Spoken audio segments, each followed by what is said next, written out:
Now, this played out this morning where you get, let me pause it. These, as you guys know, these green and red lines are unique to this chart only, and it's where the average longs and shorts are long and short from. So it's often good support or resistance. In this case, resistance coming from underneath, riding it up in an effort to go back down.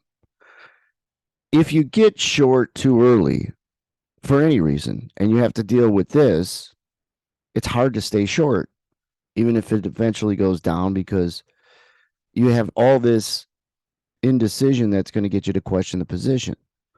So nobody gets short here saying, yeah, I think it's just going to do this for a while and then it's going to go down. That's not what you want to happen.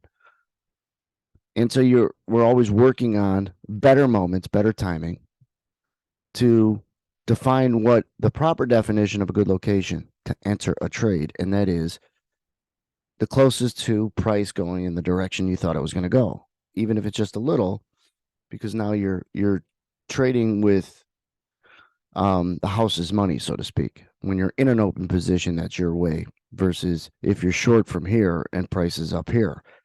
A lot more difficult to manage than if you're short from here and price does cooperate and head south for you. So now you see these two green boxes. Those are just big buy market orders. That's all. And they're over what we determine to be big is about 100 or more. So these are just the minimum amount of a big buy order, 100 lot. But I want you to see the difference in the way the price reacts to this first one versus this second one. All right, and I'm gonna replay it in real time. And so let's go right there. And so market just flapping back and forth. There's the first one, and you see the first one after it came in kind of kicked price up a little bit, which is what you would expect to see an aggressive buy order do. An aggressive buy market order means they went to the offer and said, sold, I want it right now. And they did it with 100 or more. The second time they do that, price doesn't skip higher. It just hangs out at where he bought it and actually goes below where he bought it. And then you get a big delta with respect to how many offers are coming in versus bids. That's this number right here. It gets over 200 or 300 briefly. And we start using the proper terminology, rejection of what? Of a buy order. Well, if you reject buy orders, that's bearish. And the market gave you the best opportunity for it to head south using these red and green PWAPs, as we call it, as in fact resistance. You're just looking for something to give you better timing, something that you never, ever should stop working on.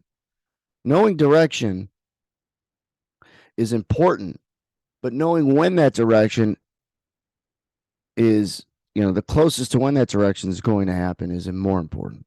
Timing, and if you know what the true definition of a good location is to enter trades, even investments, the location is all about timing, and that is the closer you are to the price doing what you think it's going to do.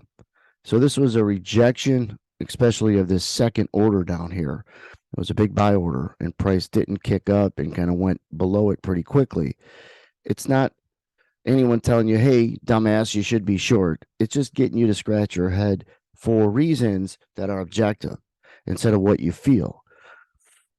Trade what you see, not what you think. And you can see our laser also turn green or stay green and get more longs sucked in, which often means more longs, more sellers, downside. Also, remember this. It's not those who buy or sell.